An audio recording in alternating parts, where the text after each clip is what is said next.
آج آپ کے سامنے مختصر سے وقت میں چند گزارشات کو رکھنا ہے۔ ہمارے معاشرے میں کچھ باتیں غلط العام کی طرح پھیلی ہوئی ہیں۔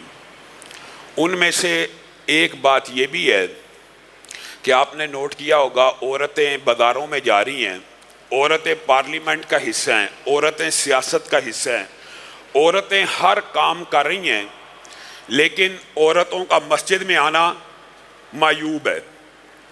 عورت بازار میں جائے کوئی نہ روکے، پارلیمنٹ میں جائے کوئی نہ روکے، مقننہ میں جائے اور کام کرے اس کو بڑھاوا دیا جائے، لیکن جیسے ہی عورت مسجد میں آئے اس کو روک دیا جائے، تاکہ تربیت کا وہ انداز، اگر گھر میں میرے بھائیوں دین ہوگا، جتنا مرضی بڑا دیندار آدمی ہو، وہ زیادہ وقت ظاہر ہے دنیا کی محنت مزدوری اور جو کچھ ذمہ داریاں لائبلٹیز اس کے اوپر ہیں ان میں مصروف رہتا ہے۔ گھر سے تو دور رہا، گھر کے اندر ہی دین موجود نہیں ہے تو وہ کتنی کو اصلاح کر لے گا، اور اگر گھر میں دین آ جائے گا، باہر جتنی دیر مرضی رہے، گھر واپس آئے گا، دین گھر میں ہوگا، اس کی بھی اصلاح ہوگی۔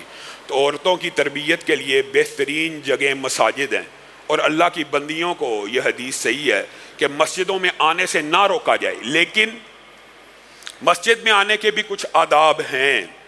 رسول اللہ صلی اللہ علیہ وسلم نے، آج میں نے آپ کے سامنے صرف 2 باتیں رکھنی ہیں، اور اگر موقع اسی بات کو اگلے درس میں بھی کنٹینیو کریں گے کہ لا تقربوا الزنا انہ کان فاحشۃ وساء سبیلا، یہ جو زنا ہے اس کے قریب بھی نہیں پھٹکنا۔ یہ قرآن پاک میں آپ کو کہیں نہیں ملے گا کہ زنا مت کرو، ولا تقربوا الزنا، زنا نہ کرنے کی صفت عباد الرحمن کی ہے، ولا یزنون، کہ وہ زنا نہیں کرتے، اور مومنون کی صفت بھی ہے فلاح پانے والے، والذین ہم لفروجہم حافظون، کہ وہ اپنی شرمگاہوں کی حفاظت کرتے ہیں، مرد اور عورت۔ لیکن زنا کے گناہ اور سنگینی کے اوپر اللہ رب العزت نے یہ کہا لا تقربوا الزنا انہ کان فاحشہ۔ یہ تخلیق کائنات کے دن سے، آدم کی پیدائش سے لے کے بری بات ہے۔ مسجدوں میں عورتوں کا آنا مستحب عمل ہے، آنا چاہیے تربیت کے لیے، لیکن رسول اللہ صلی اللہ علیہ وسلم نے وہاں پہ بھی ان کی کچھ اصلاح کر دی۔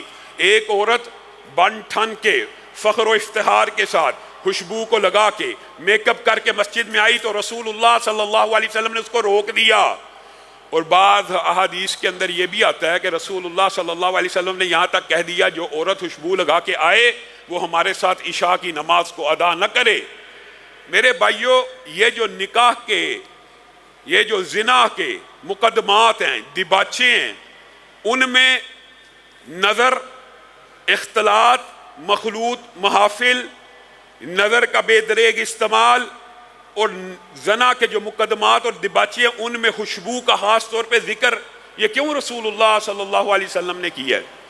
ہوتا یہ ہے اگر عورت خوشبو لگا کے چل رہی ہے تو اس خوشبو کا مردوں کے ناکوں سے ٹکرانا ایک لامحالہ بات ہے، پھر اس خوشبو کی طرف متوجہ ہو جانا ایک لامحالہ بات ہے۔ عورت جتنے مرضی حجاب نقاب میں موجود ہو، لیکن اگر خوشبو لگائی ہوگی تو انسان غیر ارادی طور پہ، غیر فطری طور پہ اس خوشبو کی طرف متوجہ ہوگا۔ پردے کے اندر بھی موجود ہے تو خوشبو کی ممانعت اگر رسول اللہ صلی اللہ علیہ وسلم نے مسجد میں آنے والی عورت کے اوپر لگا دی کہ جو عورتیں مسجد میں آئیں وہ بھی خوشبو لگا کے نہ آئیں، ایسی خوشبو لگانا جس کے پھیلاؤ کا امکان نہ ہو، یہ تو مستحب ہے، اور خامن کے لیے لگانا تو باعث اجر و ثواب ہے، لیکن جس خوشبو کا غیر محرم کے ناک سے ٹکرانے کا اندیشہ موجود ہو وہ خوشبو اتنی سنگین ہے۔ خوشبو آج ہمارے معاشرے میں عجیب و غریب نظر کے حوالے سے اور چہرے کے پردے کے حوالے سے بہت سے مغالطے ہیں، میں ان سے بھی پہلے کی بات کر رہا ہوں۔ صرف خوشبو لگانے کے بارے میں رسول اللہ صلی اللہ علیہ وسلم کی ترمذی شریف میں حدیث، سنن نبی داؤد میں موجود، اور امام البانی نے اس حدیث کو صحیح کہا ہے، اور متعدد حدیثیں ہیں۔ پہلی حدیث کیا ہے؟ جو عورت خوشبو لگا کے گھر سے نکلے، اس نیت کے ساتھ، بعض محدثین نے یہاں پہ نیت کی تخصیص کی ہے کہ حدیث کا لفظ اس بات کے اوپر دلالت کرتا ہے کہ یہ خوشبو مرد بھی سونگھ لیں، عورتیں بھی سونگھ لیں، خوشبو نکال کے گھر سے نکلی ہے۔ رسول اللہ صلی اللہ علیہ وسلم نے ایسی عورت کے بارے میں کہا ہے فہیہ معاذ اللہ، وہ ایسے ہے جیسے وہ زانیہ ہے، وہ زانیہ ہے، وہ زانیہ، 3 مرتبہ ایسی ہے، ایسی ہے، ایسی ہے۔ مراد گناہ کی سنگینی بتلانا ہے.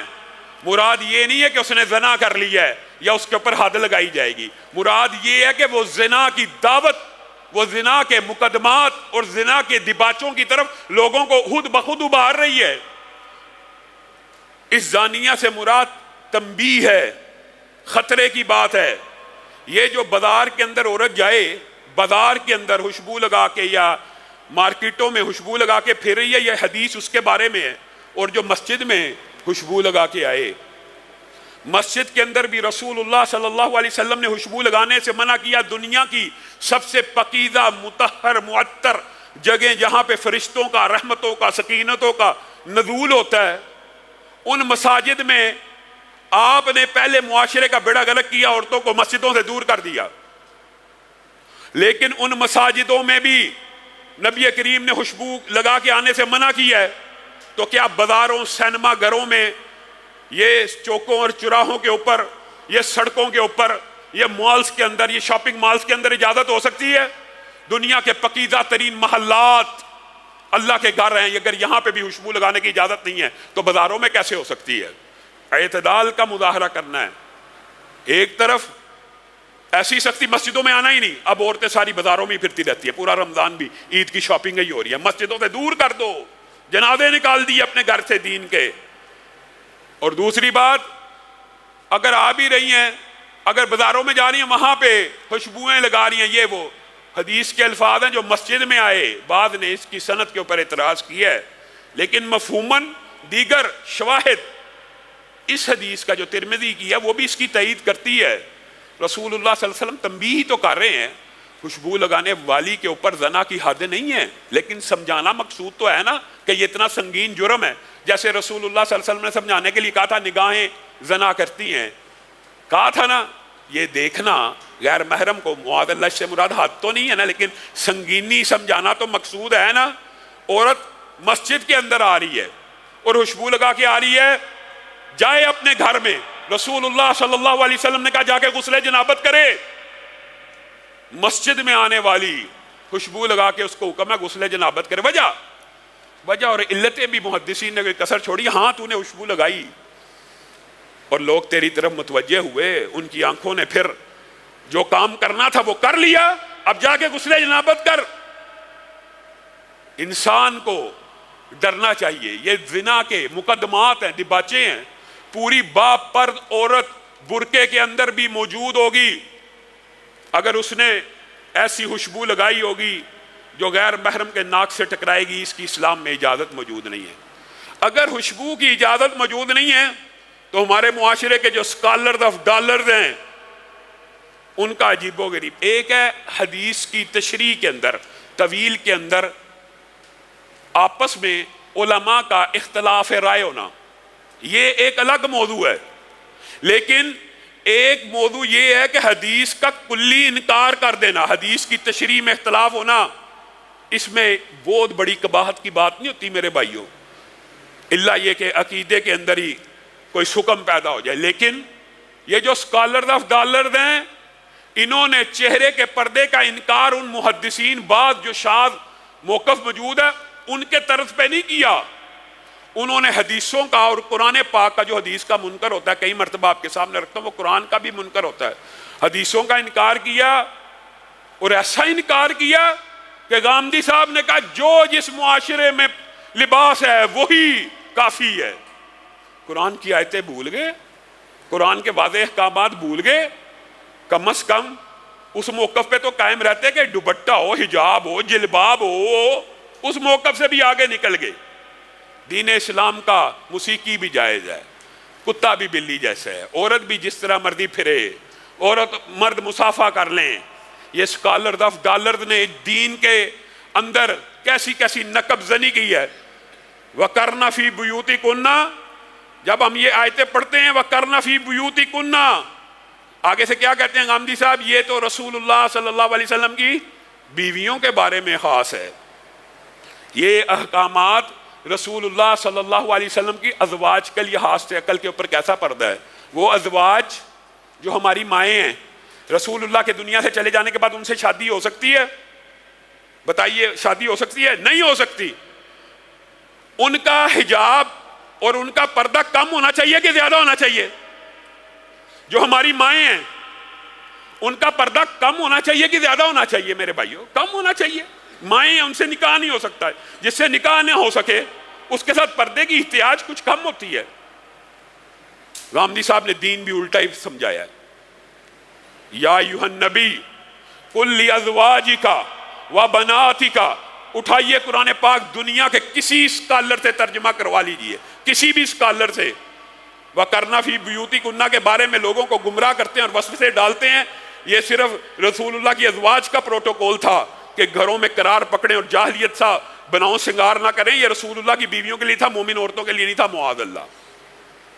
ہمارے اسلام میں تو یہ حکم مردوں کے لیے بھی ہے. عقبہ بن عامر کی حدیث کے اندر یہ نہیں ہے اپنے گھر میں ٹکا رہے، اپنی غلطیوں کے اوپر نادم ہو کے رو، آنسو بہا، گھر کے اندر رہے. مردوں کو بھی بغیر ضرورت کے، بغیر احتیاج کے، بغیر کوئی ذمہ داری پوری کرنے کے باہر گھومنے پھرنے کی اجازت نہیں ہے.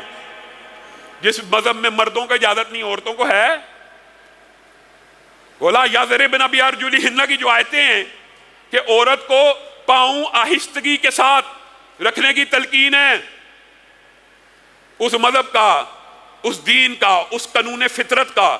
ایسا یہ جب اس طرح کے قانون فطرت کے جنازے نکالے جاتے ہیں تو پھر معاشرے میں زنا عام ہو جاتا ہے.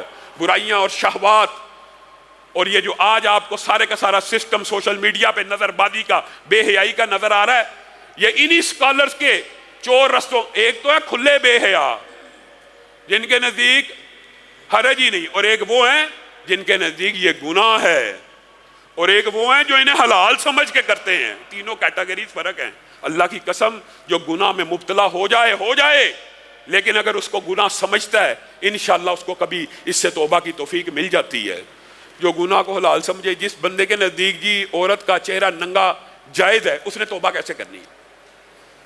جس مرد کے نزدیک عورت سے مصافحہ کرنا جائز ہے، اس نے توبہ کہاں سے کرنی ہے؟ جہاں پہ اختلاط جائز ہو جائے وہ توبہ کر سکتا ہے.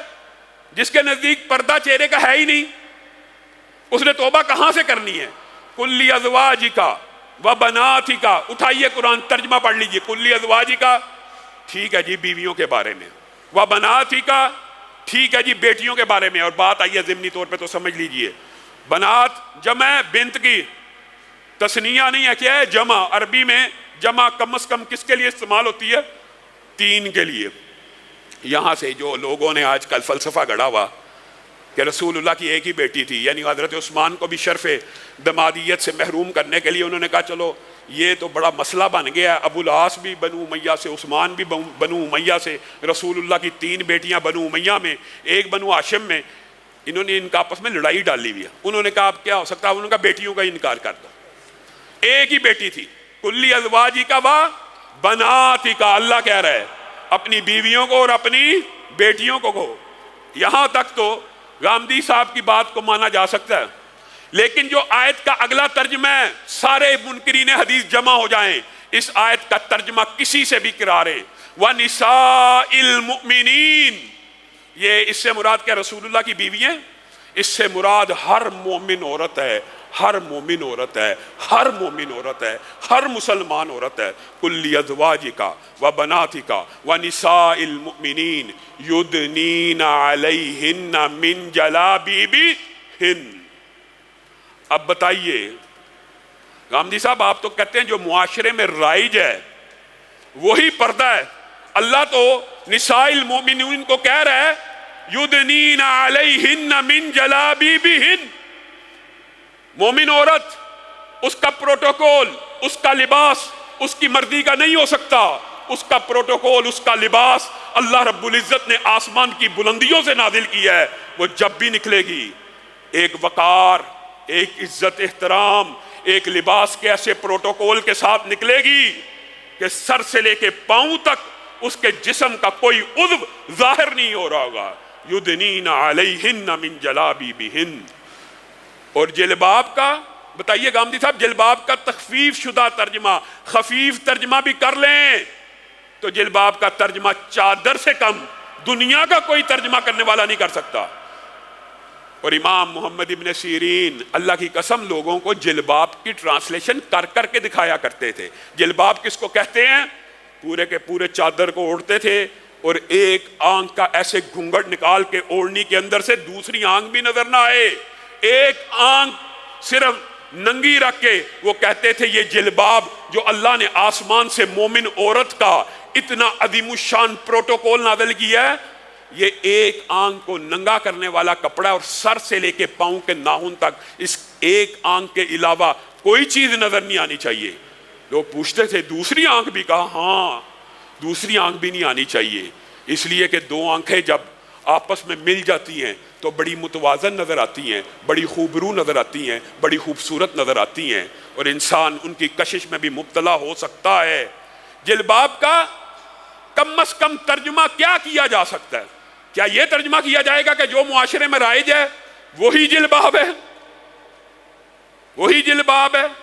عجیب و غریب عقل کے اوپر پردہ۔ اور میرے بھائیوں کتنی عام فہم بات ہے، کتنی عام فہم، صرف آپ نے مثالوں سے اس بات کو سمجھنا ہے۔ بسم اللہ۔ رسول اللہ صلی اللہ علیہ وسلم نے حضرت جابر کو اور دیگر صحابہ کو جو بات کہی تھی وہ کیا کہی تھی؟ مختلف روایات آپ نے سنی ہوئی ہیں، جمع کر کے بتاتا ہوں۔ ایک صحابی کو یہ کہا، ہاں جی، اس صحابی نے کہا میری نسبت طے ہو گئی ہے، میں فلاں انصاری عورت سے شادی کرنے لگا ہوں۔ رسول اللہ صلی اللہ علیہ وسلم نے کیا کہا تھا؟ اس کو دیکھا ہے؟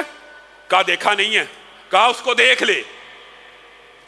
اب مجھے ایمانداری سے بتائیے، حضرت جابر کو بھی کہا، اس صحابی کو بھی کہا، دیگر صحابہ کو بھی حکم دیا کہ جس سے تمہاری نسبت طے ہو جائے، منگنی ہو جائے، پہلی بات یہ پتہ لگتی ہے کہ معاشرے کے اندر صحابہ کا یہ دستور اور چلن پردے کی آیت کے بعد یہ بن گیا تھا کہ وہ عورتوں کو دیکھا نہیں تھے کرتے۔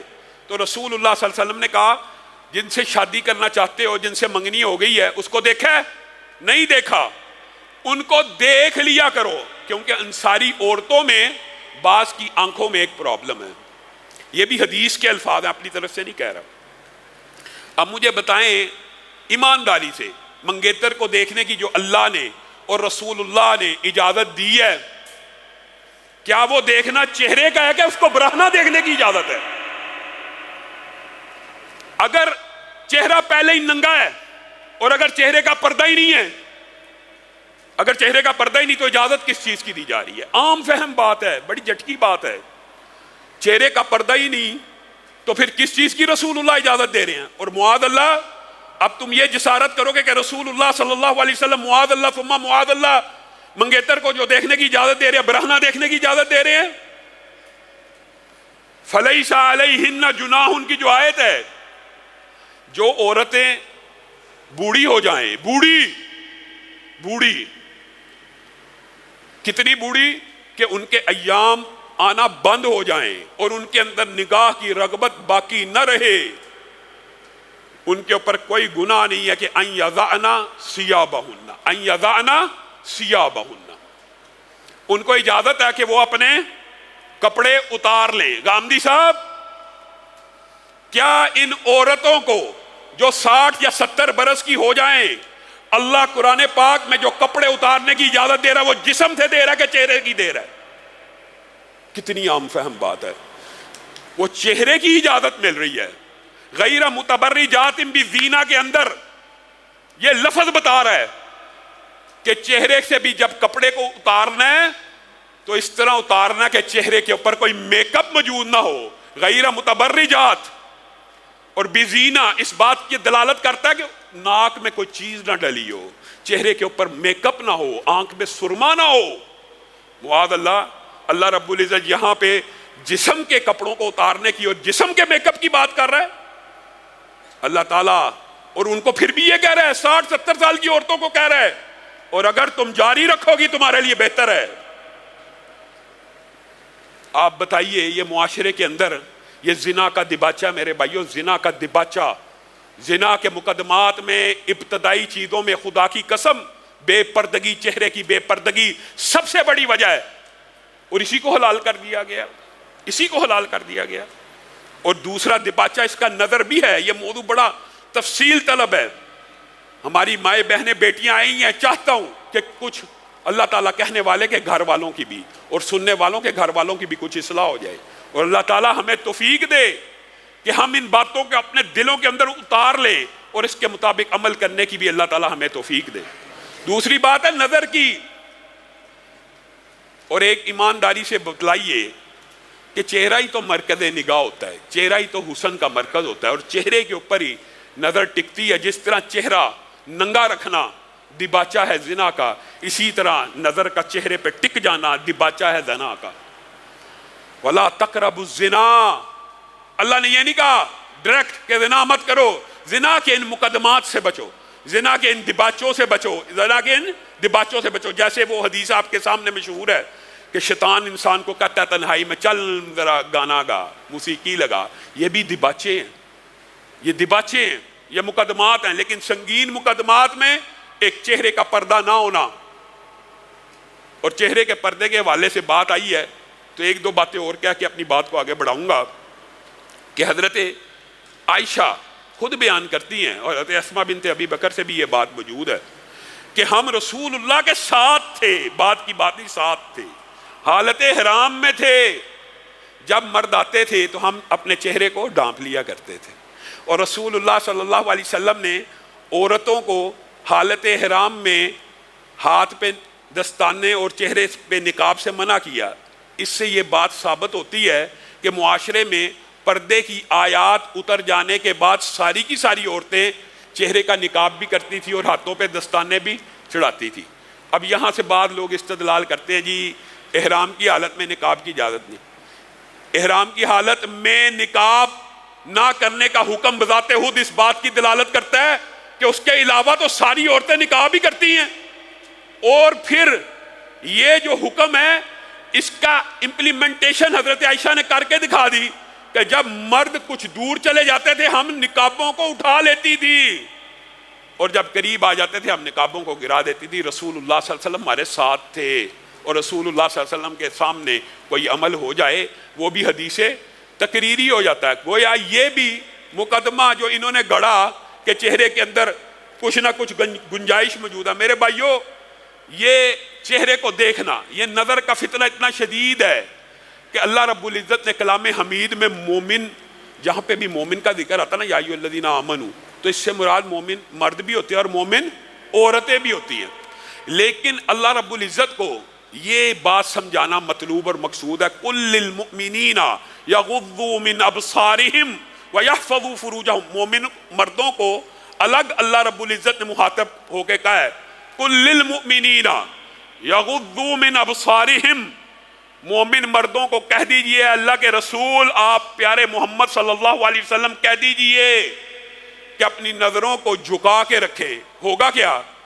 نظر ابتدا ہے، اگر یہ بات سمجھ آ جائے تو زنا سے انسان بچ جاتا ہے۔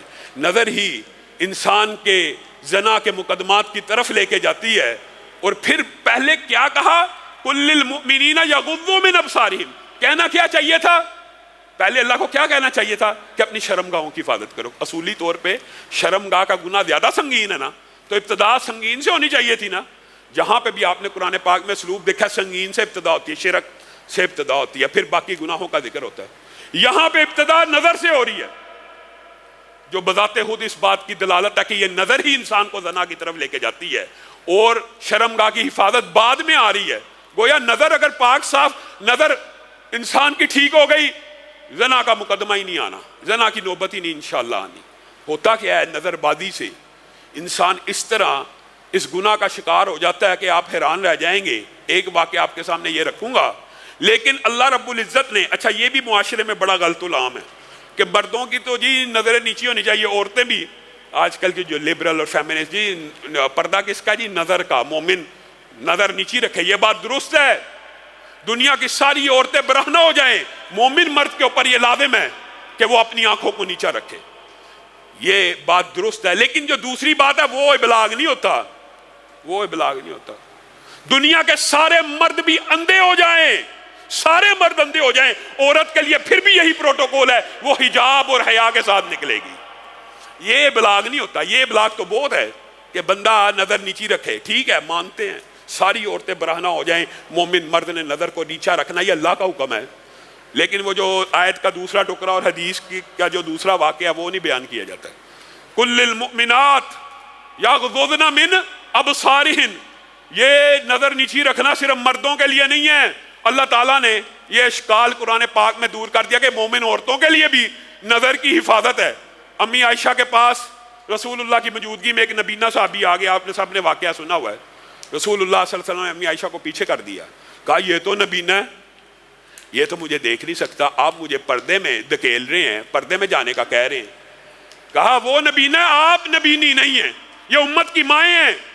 جب پردے کی آیات اتری، کائنات کے سب سے افضل مردوں نے کائنات کی سب سے افضل عورتوں سے نظریں جھکا کے بات کی، اور کائنات کی سب سے افضل عورتوں نے سب سے افضل مردوں کے سامنے پردے کو اختیار کیا۔ ہم اور آپ کے ہیں۔ رسول اللہ صلی اللہ علیہ وسلم کی صحابیات بیان کرتے ہیں جب پردے کی آیات اتری تو اس کے بعد عورتیں مسجدوں میں آتی تو دیوار کے ساتھ رگڑ کے چل رہی ہوتی تھی جسم، یہاں تک کہ ان کی چادریں دیواروں کے ساتھ اڑ جاتی۔ اتنا وقفہ، اتنا جینڈر سیگریگیشن اور اتنی احتیاط، اور کوئی عورت اوڑھنی اور جلباب کے بغیر مسجدوں میں نہیں تھی آتی۔ ہم نے مردوں کی نظروں کے اوپر تو بڑے بات سنی، لیکن عورتوں کی نظریں زیادہ بے حیا ہوتی چلی جا رہی ہیں۔ عورت کے لیے ضرورت کی جو نظر میں تھوڑی سی تخفیف ہے، کیا اس کے اوپر یہ آپ نے استدلال کر لیا نہیں جی عورت غیر محرم مرد کا ڈرامہ دیکھتی چلی جائے اس کو کوئی گناہ نہیں، عورت کو غیر محرم دیکھنے کا کوئی گناہ نہیں؟ یہ کہاں سے فلسفہ آیا؟ یہ فلسفہ باطل ہے۔ عورت، مومن عورت کے لیے بھی یہی حکم ہے کہ وہ اپنی نگاہوں کو، نظروں کو جھکا کے چلے گی۔ میرے بھائیوں، بغداد کے اندر امام ابن جوزی نے نظر کی سنگینی کے اندر یہ واقعہ درج کیا ہے، اور یہ واقعہ بیان کر کے میں اپنی بات ختم کروں گا، آپ لوگوں کا زیادہ وقت نہیں لوں گا۔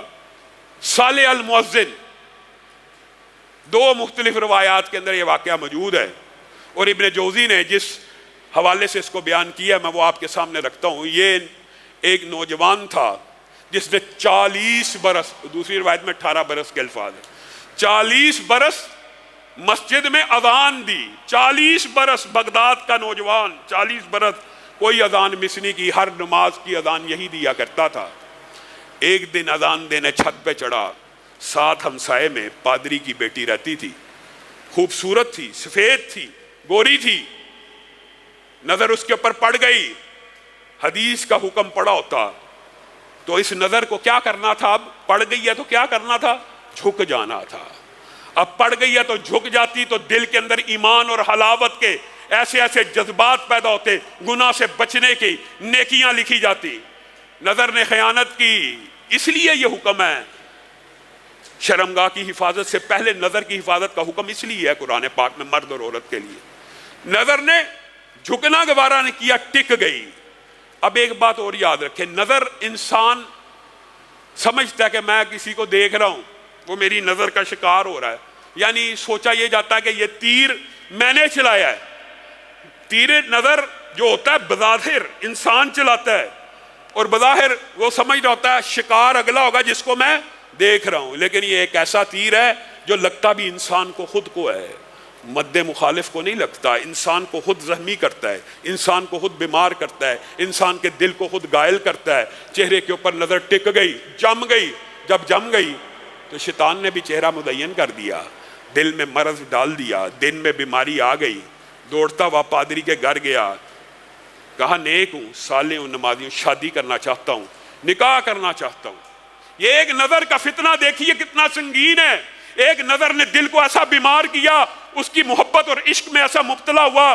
انہوں نے کہا، اس بچی نے کہا تو مسلمان ہے، میں عیسائی پادری کی بیٹی ہوں، تیرا میرا نکاح کیسے ہو سکتا ہے؟ ایک ہی شرط ہے، اپنے مذہب کو چھوڑ دے، عیسائی ہو جا، میں تجھ سے نکاح کر لوں گی۔ اب مریض عشق ہے، اب بیمار تو ہو چکا دل، اب نظر کا شکار تو ہو چکا۔ کہا عیسائیت کو قبول کرتا ہوں، کہا شراب بھی پی، خنزیر بھی کھاتا کہ عمل سے ظاہر ہو تو نے ہمارے مذہب کو قبول کیا ہے۔ خنزیر بھی کھاتا ہے، شراب کا جام اٹھاتا ہے، سیڑھیوں سے لڑکتا ہوا زمین پہ گرتا ہے، دماغ بھی پھٹ جاتا ہے، بیجا باہر آ جاتا ہے۔ وہ مؤذن جو 40 سال تک مسجد میں اذانیں دیتا رہا، ایک نظر کے فتنے سے مرتد ہو کے مر گیا۔ میرے بھائیو، آپ نے نظر کو کیا سمجھا؟ نظر کا فتنہ اس قدر شدید ہے۔ اور دوسری طرف مشہور آپ نے سنا ہوا بصرہ کے امام مسکی کا واقعہ، ان کو ایک عورت نے، اور یہ واقعات تو صحیح بخاری کی حدیث میں موجود ہے کہ انشاءاللہ امت میں ایسے لوگ پیدا ہوتے رہیں گے بخاری شریف کی حدیث میں یہ موجود ہے نا، 7 ایسے ہوں گے جن کو قیامت کے دن عرش کا سایہ نصیب ہوگا، ان میں سے ایک ایسا ہوگا کہ جس کو عورت نے برائی کے لیے بلایا ہوگا، اور وہ کیا کہے گا؟ انی اخاف اللہ، یا کہے گا معاذ اللہ، مجھے اللہ کا خوف آتا ہے، میں تیرے ساتھ برائی میں مبتلا نہیں ہوتا۔ اسی طرح امام مسکی جس مسجد میں جاتے تھے، ان کے جسم سے خوشبو آتی تھی، لوگ پوچھتے تھے کون سی خوشبو استعمال کرتے ہیں، وہ نہیں بتاتے تھے۔ یہ حقائق اسلامی تاریخ میں موجود ہے۔ اس کی اوتھینٹسٹی یا غیر اوتھینٹسٹی الگ بات ہے، لیکن بخاری شریف کی حدیث اس بات کے اوپر دلالت کرتی ہے کہ عرش عظیم کا سایہ پانے والوں میں امت میں یہ افراد ہوں گے جن کو صاحب جمال اور صاحب حسن اور صاحب مال و دولت عورت برائی کی دعوت دے گی، وہ انکار کر دیں گے۔ اور کل اسی طرح عورتوں کے لیے بھی یہ فضیلتیں موجود ہیں کہ جن کو برائی کی دعوت ملے اور وہ انکار کریں۔ یہ سارے کے سارے جو امور ہوتے ہیں یہ عورت مردوں کے لیے یکساں ہیں۔ پھر بالآخر امام مسکی نے اپنی آخری عمر میں یہ بات بیان کی کہ جوانی کا دور تھا، ایک صاحب جمال اور خوبصورت عورت نے مجھے، لمبا چوڑا واقعہ مختصر کر کے اپنی بات کو ختم کرتا ہوں، برائی کی دعوت دی، مجھے بچنے کا کوئی طریقہ نہ آیا، مجھے بچنے کا کوئی طریقہ نہ آیا۔ میں نے اس سے کہا اچھا اگر تو یہ کام کرنا ہی چاہتی ہے تو اپنے یہ جو ہرکاریں ہیں، ملازم ہیں، ان کو کہہ مجھے بیت الخلاء تک لے جائیں، میں بھی تیار ہو کے خوشبو لگا کے آتا ہوں۔ کہتے ہیں میں وہاں گیا اور اپنے جسم کو غلاظت سے بھر کے باہر نکل آیا، وہ عورت گھبرا گئی۔ اب میں غلاظت بھر کے اللہ کے خوف کی وجہ سے وہاں نکل گیا ہوں، اس رات سویا ہوں اور خواب میں میرے ساتھ کچھ معاملہ پیش آیا، اس دن سے اٹھا ہوں، آج تک کبھی خوشبو استعمال نہیں کی، آج بھی جسم سے خوشبو آتی ہے۔ اللہ رب العزت ہم سب کو زنا کی سنگینیوں سے محفوظ رکھے، بے پردگی سے محفوظ رکھے، ہمارے گھروں کے اوپر پردے اللہ تعالی ہمارے بہنوں کی عزتوں کی حفاظت فرما، ہماری بیٹیوں کی عزتوں کی حفاظت فرما، ہماری ماؤں کی عزتوں کی حفاظت فرما، اللہ تعالی ہماری اصلاح فرما، شرعی پردہ کرنے کی توفیق عنایت فرما۔ سبحان ربک رب العزت عما یصفون۔